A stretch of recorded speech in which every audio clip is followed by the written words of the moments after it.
Well, hello and welcome to the Speakeasy. My name is Paul Feesey and I'm joined by... Glen Scrivener. And Morgan Locke. Hello. Hello, everybody. Good to have you with us again. Good to have you with us. Today we are talking about the idea of toxic people and what we should be doing with them. It's a phrase that... we should cut cut them off. People. That's what we should do. Cut them off. Excise them. Yes. Like the cancer that they are. Yeah, get rid of toxic people. So it's the shortest video we've made. There it is. That's it. Mm-hmm. Get rid of them. Goodbye. See you next week. Because we're getting rid of you. No, that's right. No. Many have now clicked off because, yeah. So we're going to be thinking a bit about that because it's one of those, the idea of something being toxic or toxic people is an idea that's sort of risen to the fore over the last few years, particularly online, gets thrown around a lot. So we'll be talking about that in a second. But we wanted to point you first to our new website, speaklife.org.uk. Still the same address, but we've got a newly redesigned website with lots of kind of new exciting things on. Hopefully much easier for you to kind of navigate around and find out what's going on at Speak Life. And head over there. We also kind of rely on people like yourselves to support Speak Life. So there's ways on there in which you can give. If you enjoy what we do, we would appreciate anything you can give, whether it's a monthly kind of direct debit or whether it's a one-off. That's all brilliant. And there are a few little perks as well if you give. So go and check out the website and you can find out about that. Very well done. Very well done. Yes. So toxic people, eh? Toxic people. Well, this discussion kind of came up because you'd read an article. I think it was Nate, wasn't it? Well, Nate had done this article from Kaitlyn. I think we've all now read the article. We've all read the article, yes. which is good. Yeah. By Kaitlyn Tiffany. She's a writer, a staff writer at The Atlantic, and she wrote this article called "That's It, You're Dead to Me," which apparently you can read it online now, but it will be in the print edition of September 2022, and which she recounts a story of her boyfriend and a roommate they had where her boyfriend and the roommate got into a bit of an argument over which is the best Lorde album. I don't know if I'm saying that right. Is it Lorde or Lorde? Lordy. Lorde. Lord. I think it's Lorde. Okay. I don't know what the E is silent, Lord. so you didn't really need it, to be honest, did you? Yeah. But they got into this disagreement over it, which, wasn't really going anywhere. And so at one point she just said, "This conversation's dumb. I don't want to talk about it anymore." At which point the roommate stormed off. And that was the last time he ever spoke to her. And when the boyfriend pushed him on this a little bit, he basically said, "Your girlfriend is toxic." And what else do you do to toxic people? But you cut them off. Cut them off, ghost them, give them the silent treatment, cancel them. Mm-hmm. Yeah. So that kind of spurred us on, and then she writes this kind of article about that. She'd never kind of considered, what if I'm toxic? Yes. Yeah. Well, am I toxic? Am I toxic? Question, So yeah. all these kind of things, and then she kind of recounts a little bit about sort of this, the way this has grown up online. Mm-hmm. This idea of people who are toxic and what you should do with them, and how there are plenty of people out there dishing out advice on what to do with toxic people, how to cut them off, 7 ways to do this, and so on and so forth.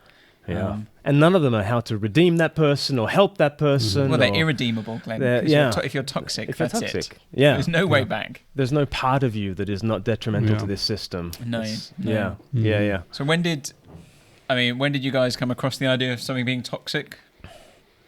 I think a few years ago, this must be more than 10 years ago, I did a Christianity Explored course with some people, and there was this one guy who came to Christ, and I was trying to help him with a family relationship, and I was encouraging him to get back in contact with his dad and try and have some kind of relationship with his dad. And he said, I can't do that because I'd be a hypocrite if I showed any kind of forgiveness or mercy to my father, because I don't feel like doing that. I don't feel like showing mercy or grace. And so it would feel really inauthentic. It would feel, he said, hypocritical for him to try and act with kindness to him because everything in his heart did not want to do that. And of course, every one of us can sympathize with that feeling. Like it would not feel nice. It would not feel like what you want to do in order to show mercy. But I guess relationships and community depends on showing mercy across divides and showing a degree of mercy, showing a degree of forgiveness, trying to get that kind of reconciliation is what kind of communities depend on. And yet it was the first time I'd really sort of processed that, expressive individualism and just being true to me, you do you. That was the first time I'd really considered how detrimental that is to any concept of reconciliation. Because if you just do you, then of course it's going to be painful for you to reconcile and be in a relationship with someone who might hurt you. And so you're just going to do you, they're just going to do them, and we just atomize ever more. So, but in terms of the language of toxic, that's I mean, apart from the Britney Spears song, I don't know where that's coming from. Yeah, it's interesting. In the article, Kaitlyn Tiffany talks about how when she heard the word that she was toxic, she felt slightly sort of strange about it because it felt like an internet word that isn't really used in real life. And if it is used in real life, it's used ironically. And so she was wondering, how does a word like toxic and that as a label for a whole bunch of people become such a widespread phenomenon? And I think I don't think you would have it without the internet. I think it is a digital word, and it's one that has spread, a concept that's spread digitally. So I did a little Google search for the phrase toxic person. So it comes up with all sorts of things, but one of the things on Google search is it tells you, people also ask, and then it gives you the questions related to that search term. So these are the search terms, which if someone doesn't know what we're talking about by now, hopefully by the end of this you would. These are the questions that people ask about toxic people. What is a toxic person like? How do you know someone is toxic? What are some toxic behaviors? What causes a toxic person? How do you cut a toxic person? I think that should say, how do you cut a toxic person out of your life? But there it is. Who knows? Lengthwise, from top to bottom, from side With to a side. really, really good knife. Do toxic people change? What makes a girl toxic? What is the most toxic personality trait? How do I know if I'm a toxic one? What's another word for a toxic person? How do you tell a toxic person goodbye? When should you remove someone from your life? What's a toxic text? How do you know if a woman is toxic? What are 10 signs of a toxic relationship? And then finally, why are toxic traits attractive? Ooh. So it's like inherent in those questions is a bit of is the sense that a toxic person we will all have them.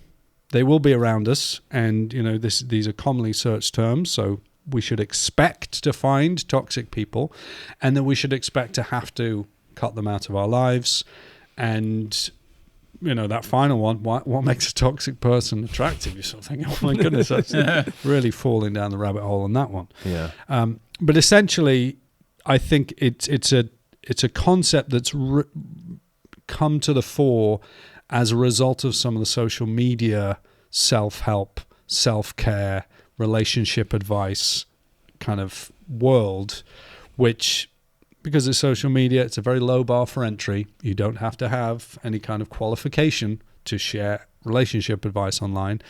And so it means that people are talking about their relationship problems, like not just, boyfriend, girlfriend relationships, but friendships and groups of people are being talked about ad nauseum, and by people who generally don't have an awful lot of life experience, but have a platform within which they can share what they've learned so far. And it's always very conspiratorial as well. If you're sharing anything negative that's happening in your life, you're sharing with friends. If let's say we're in a Facebook environment, you're sharing with friends, and there's pretty much only one response. If you say, this jerk was a jerk to me in this kind of way, the only response you're looking for is, oh, hun, so sorry for you. What a jerk. Yeah. Everyone to confirm you in this interaction that you've had. But of course, if you share every day, there's the old saying, if you meet a jerk once a month, you've met a jerk. If you meet a jerk every day, you're the jerk. Right? But social media kind of encourages us to, I met a jerk again. And then for all your followers or friends to say, oh, hun, how terrible for you. Because on this basis, if there was someone online who is telling you that you might be the toxic person, or who's advising you against your own, so who's not affirming you in your innocence and rightness, well, you'd cut them out. You would stop listening to those people. Yes, because they are not building you up in your sense of self, and they are attacking you. They are problematic. Yeah. But I also think with this area, it seems to be an area very, very populated by sort of teens and 20s. It's a bit of a kind of generational thing. I think partly that is because you are becoming aware for the first time perhaps of relational dynamics. And you're becoming aware of like how people are relating to each other. Your friendships are forming in a much more informal way. You are not sort of being taken to various places by parents or other grown-ups. You have an awful lot of freedom and an awful lot of time to kind of build relationships and work in relationships with other people. And then I think the final thing is to do with the digital aspect of it, which is you have metrics for your relationships. I know how many times you have liked my posts. I know whether you saw my Instagram story. I know what you put in my DM. So we've got all sorts of like evidence about the relationship. And then with all this evidence, we can then really dive into it. Whereas people relating to one another in real life, there's less evidence. There's more, I haven't got a record of how this came across, I can't show someone what you said to me face to face, but I can definitely show someone the text. Yeah. And we can all do some detective work to find out what you meant, and kind of come up with all sorts of things. So there is an intensity and a depth to online relationships, particularly for teens and 20s, which I think means that this kind of language around toxicity and how you deal with toxic people. Yeah.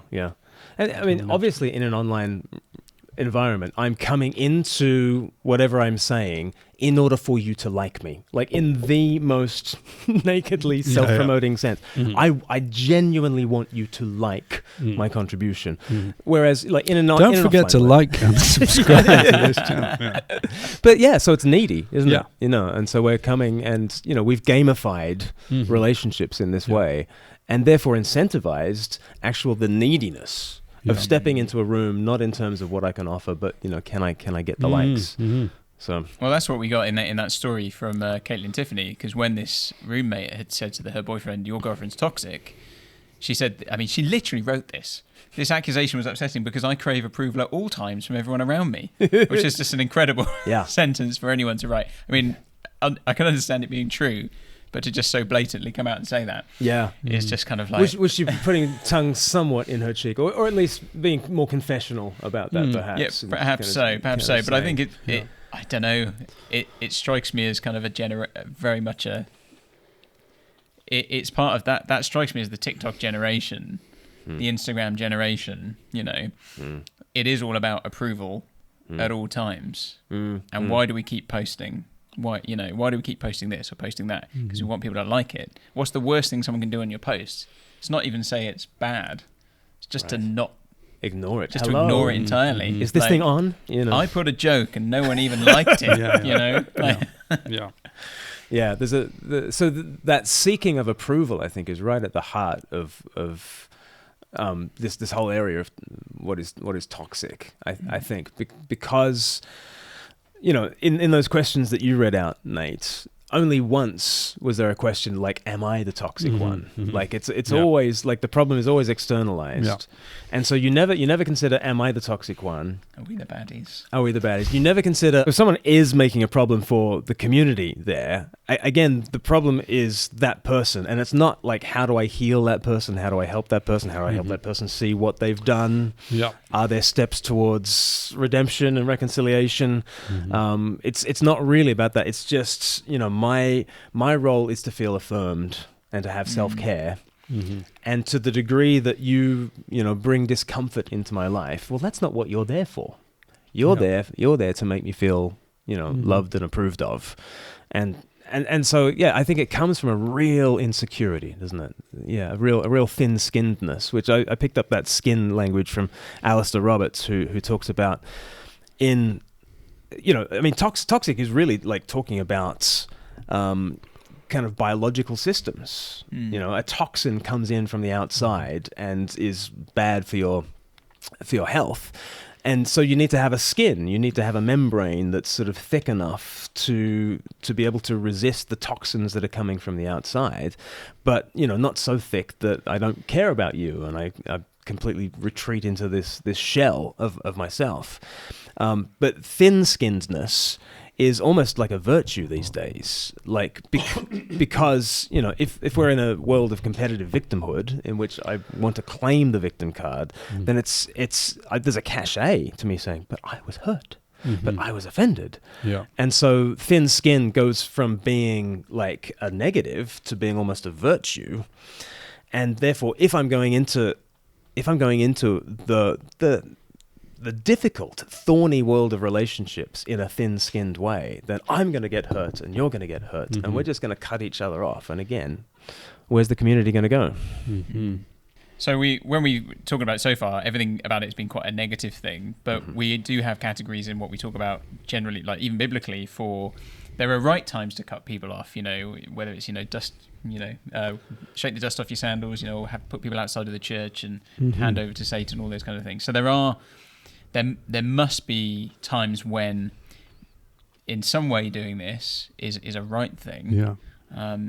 So is there anything about this that is kind of something that's true as well? Yeah, religious terms, you would have excommunication as a word that we use for someone being put outside of fellowship with the church, and that feels very religious, and yet a lot of the other language that we're talking about feels non-religious, ghosting or cutting people off or cancelling them. In that sort of sense, or blocking them as a kind of literal thing that you can do online.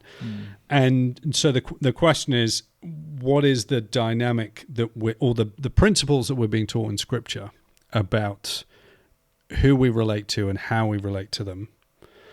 And there are issues about applying that in terms of as an individual, in terms of the commitments we have as family groups, in terms of the church and the way that it organizes itself and the way that church discipline operates.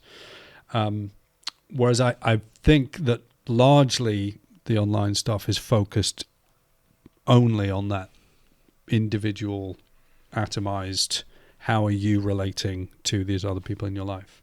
So I think when we're thinking from a Christian point of view, we need to take Jesus, very seriously when he says, forgive your brother not 7 times but 77 times.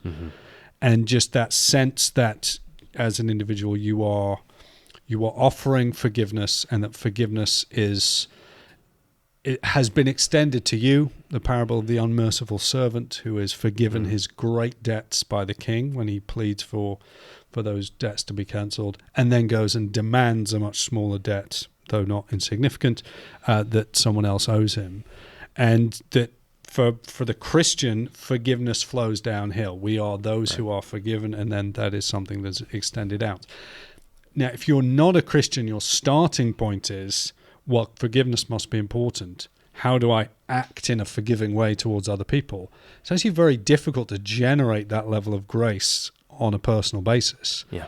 And you will need some way of kind of manufacturing that, and that can lead to all sorts of difficulty. The Christian does not have that burden upon them, because the Christian is one who operates in relationship to God by grace through the gospel and through Christ's work to redeem us.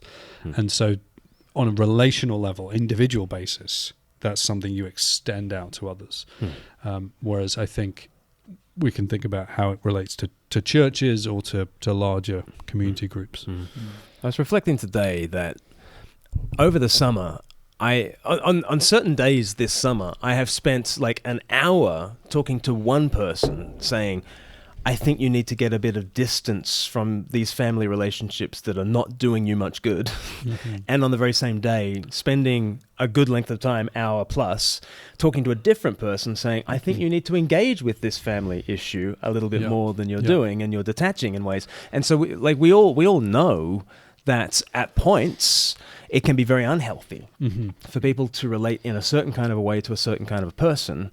And part of that is to do with the thin-skinnedness with which you come to that relationship and the neediness. I think there is such a thing as codependency in a negative sense, and I think psychologists have noticed unhealthy relationships in which people are deriving their sense of self from someone who's basically telling them they're an idiot, and yet there can be all sorts of twisted ways in which we attach to that, and we kind of need their affirmation, even though it's a negative affirmation. It's a sick dynamic, but it happens all the time. And so there are definitely relationships that at points you need to say to people, you need a thicker skin from this, you need more distance on this. I think certainly in terms of abusive marriage, you don't simply say, oh, he hit you yesterday, forgive him today, and just bring him back as though nothing has happened. Yeah. You never say that. On the issue of, is a pedophile forgiven? Yes. Should he take charge of the Sunday school? No. You don't trust people in the same positions. Yeah. There are all sorts of environments in which getting distance from certain people is absolutely right, and all the way up to excommunication. But what's interesting about when the Bible says to distance yourself from someone, like Titus 3 says, warn a divisive person, warn them again, third strike, have nothing to do with them. Yeah. There's a process. Yeah. Same as in Matthew chapter 18. There's excommunication, but there's a process. And it's not this ghosting thing.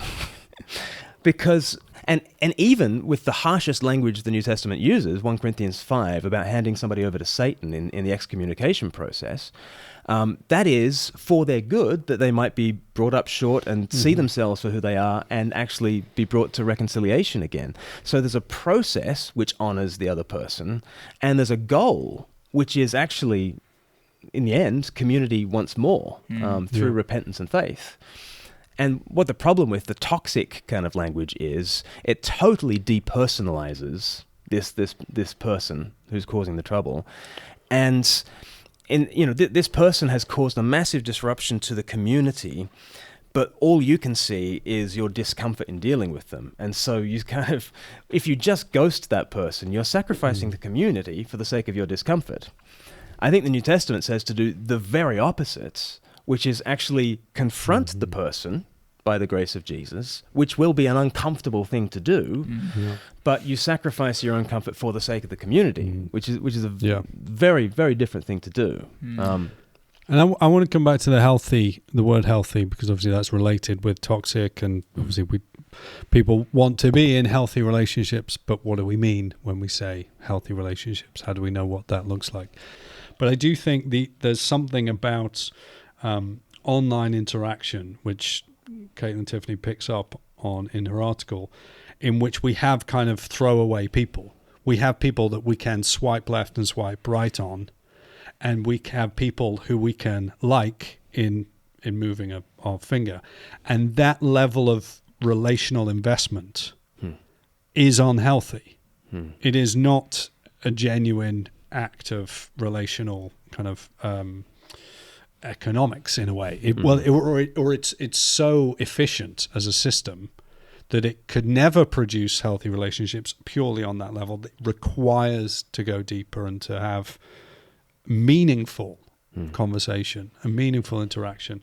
And I think that is the challenge for short-term, or short-form content, particularly, TikTok, where a lot of this kind of relational advice is kind of being spread abroad, is how do you have any healthy relationships with people online?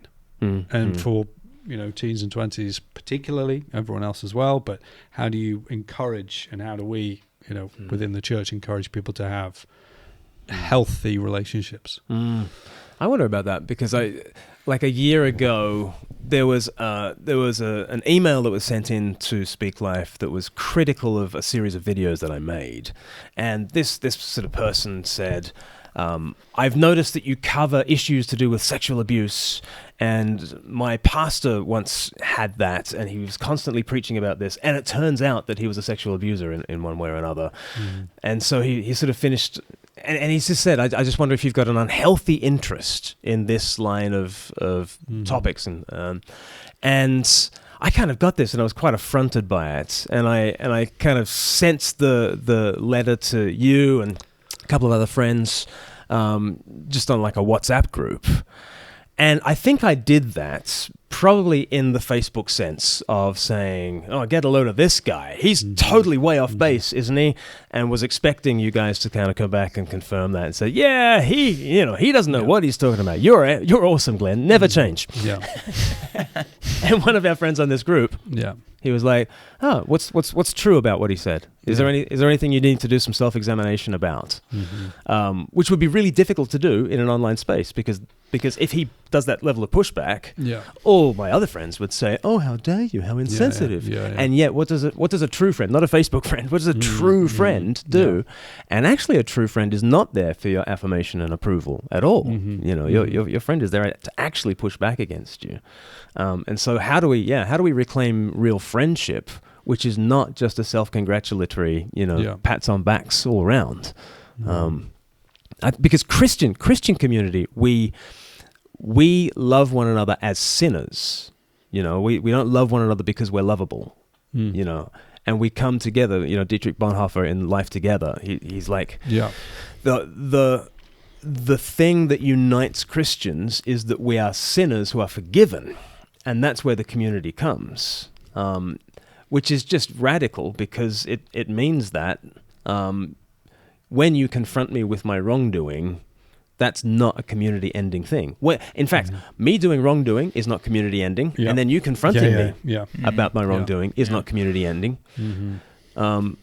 We should begin from the perspective of I'm a sinner, I've messed up, and I can't see myself correctly. And you can see me. And therefore, when you push back against me, well, gosh, it's uncomfortable. It's uncomfortable for you to push back against me. It's uncomfortable for me to hear it.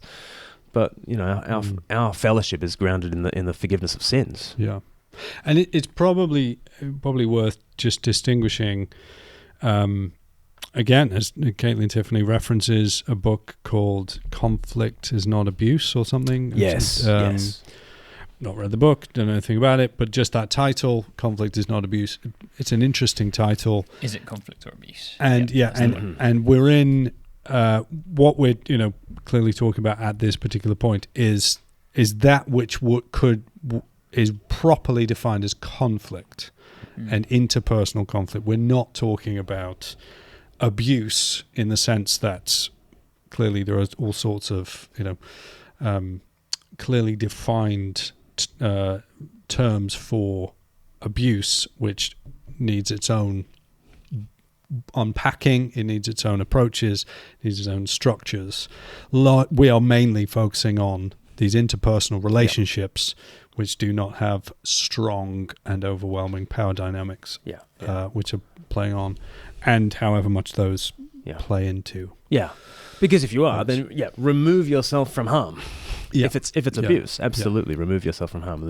There's no Christian imperative for you to be abused, But if it is peer to peer and it's conflict and it's just uncomfortable, then we're at that stage in the realm of what actual community looks like. Because I'm a self-protective hedgehog and you're a self-protective hedgehog, and what happens when we huddle together? We're prickly and we hurt each other. But if the answer to that is you cut each other off, it was the perfect Babylon Bee headline, wasn't it? A few years ago now, God cuts the toxic people out of his life, 7 billion dead. That's and just to go back to the question of healthy, and what other people of different worldviews and philosophies might have in terms of, well, this is what healthy relationship looks like. What is there at the core of reality that gives you the mark of authenticity when it comes to healthy relationships? And I think that's where the Trinity and understanding God as Father, Son, and Spirit, a loving union of love, and the three persons in one Godhead, that gives you an account for healthy relationship in which there is this interpersonal activity going on. The perichoresis, I believe it's called. The mutual indwelling of the three persons. And when you have that as the basis, it gives you an account for why do we have relationships? Why do we have people? Do we have personhood at all in the universe? And then how ought those interpersonal relationships be carried out? We have a blueprint for that, a living blueprint. We've been created in the image of this God, and so we're not kind of trying to make it up and just whatever works for you, you do you. We actually have that, and we've seen this God, Father, Son, and Spirit, acting in the history of the world to relate to, as you say, Babylon B article says, the toxic people in his life. And it is that coming in grace and in compassion and in mercy. So that's good. So we've got pretty from creation and from before creation, we've got community as a value and not as a value to the end of something else. Because biologically, you might think, well, it's nice to have society because it helps us compete with the tribe down the road. Yeah. And therefore community is good to the degree that it contributes to this other thing called survival. Whereas in the Christian story, no, community comes first and is a good in and of itself, and therefore we treat people in and of themselves, and we treat community as a good in and of itself. And then if you trace through sort of the 4 planks of the Bible story, creation, fall, redemption, and consummation. So after creation, fall, I think this is something that Christians can really contribute to the conversation. It's called original sin. Or in this context, you could call it universal toxicity. Yeah. And in all those, if you're doing an online kind of quiz to figure out who are the toxic people in your life, like number 1, 3 fingers pointing back at you. Yeah. Like I am the most toxic person I know. And wouldn't that be a healthy thing for everyone to go into a relationship knowing, the person who needs to change in any relationship is me. Yeah. And that whole stuff, Jesus saying, why do you worry about the speck of dust in your brother's eye? You got a plank of 4x2 in your own. And that's, here's a unique contribution that Christianity can bring. Universal toxicity, original sin. I am the big problem in all this when I talk about toxicity. And then you've got redemption is the third plank, creation, fall, redemption. And what is it that heals the world? It's Christ, the healthy one, sort of stepping across the barrier that we had put into the world, taking all that toxicity on himself and putting it to death so that he could rise up and just offer us relationship again. Yeah.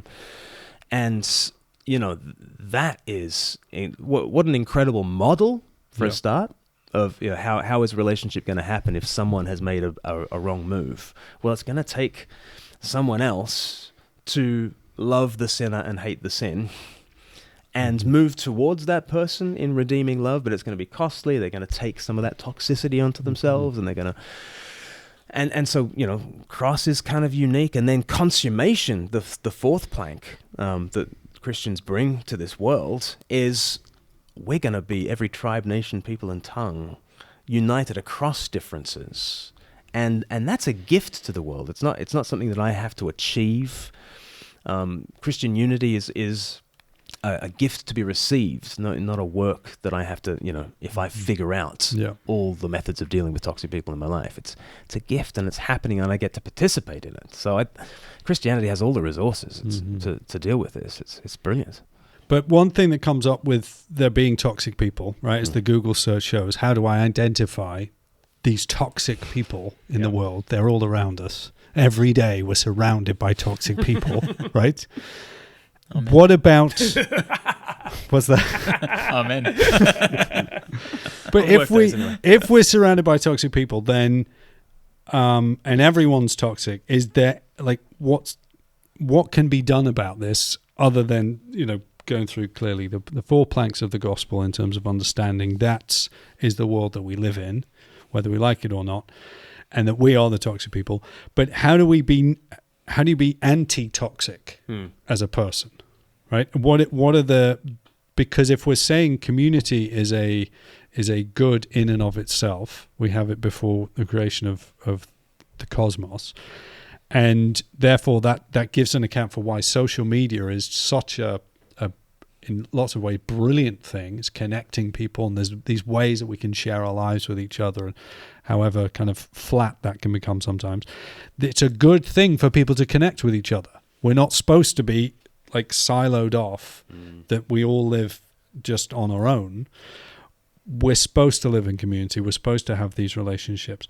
But how do we then act in ways which are redemptive and healing and medicinal, right? How do you be medicinal people rather than being toxic people. Mm-hmm. What are the ways to do that? Well, you talked earlier, Glenn, about, it's seen as a virtue now to be the thin-skinned, hard-hearted person. Right. But actually, we ought to be thick-skinned and soft-hearted, which is to be counter to what is seen as the thing to be done at the moment around us. Mm-hmm. Yes.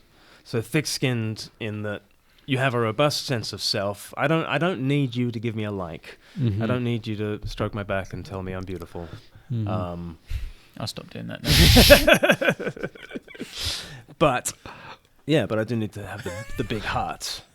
So because what it takes is for me to get my identity not from you, but to know from Christ that I'm loved anyway, so that when I move into a relationship, it's not what I can get from you, it's what I can give, and hopefully I can be that medicinal person. Yeah. And like maybe Proverbs 15 springs to mind, verse 1, what is it? A harsh word stirs up wrath. Mm-hmm. A harsh word stirs up dissension, but a gentle answer turns away wrath. And like, what are we noticing in relationships? It's harsh words that are stirring up dissension, and I say harsh, you say harsh, and back it goes, and it becomes ever more toxic. What would it take to bring healing in that situation? Yeah, a gentle answer. Yeah. Turns away wrath. And turns away wrath, that's a very evocative phrase in the Bible. It's like what Christ does on the cross. He turns away wrath because what does he do? He offers the gentle word to all our toxic dissension. Mm-hmm. And it cost him. It was very toxic for him to give the gentle answer, with coming with nothing, unarmed, and we kind of whack him on the cross. But then, he turns the other cheek and answers us with grace. He tracks down those who killed him and says, peace, and it's this gentle answer that turns away wrath. And he's done that to you and me. And it feels excruciating for him to do that.